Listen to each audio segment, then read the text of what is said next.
Professeur Tsao, comment évaluez-vous l'état actuel des relations économiques entre la Chine et la France et quelles sont les principales opportunités et les principaux défis de part et d'autre dans ce contexte? Oui, Alexia, merci de votre question. En fait, c'est un thème hein, bien chaud Oui, qui a été déjà beaucoup abordé en France et en Chine.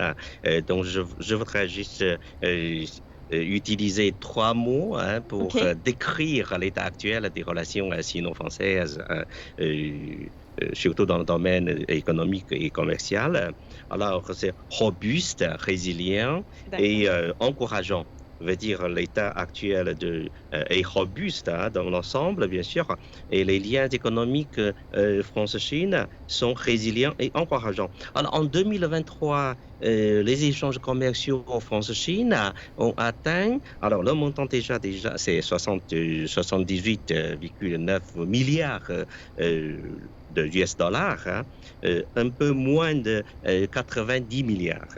Alors, du point de vue de partenariat éco comme France-Chine, y compris enfin les transactions commerciales et les investissements, alors la France est le troisième partenaire commercial et le troisième pays d'origine de l'IED, hein, des investissements étrangers et directs, de la Chine au sein de l'UE.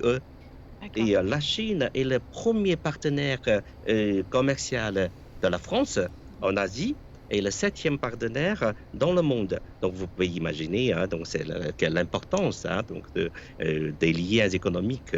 Alors, quant aux opportunités et défis, en fait, dans ce contexte, je citerai notamment deux points. D'une part, à l'intérieur, hein, donc il y a des défis et des opportunités internes de ces deux pays, hein, de la France et de la Chine. Et d'un autre côté, ben, il y a des défis, des opportunités, surtout les défis externes.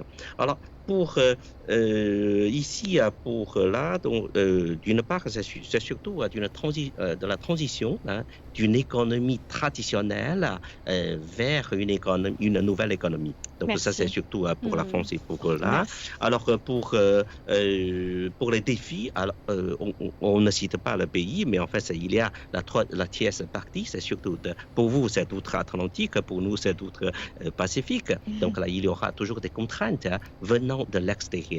Donc là, il faut vraiment se méfier. Hein. D'accord.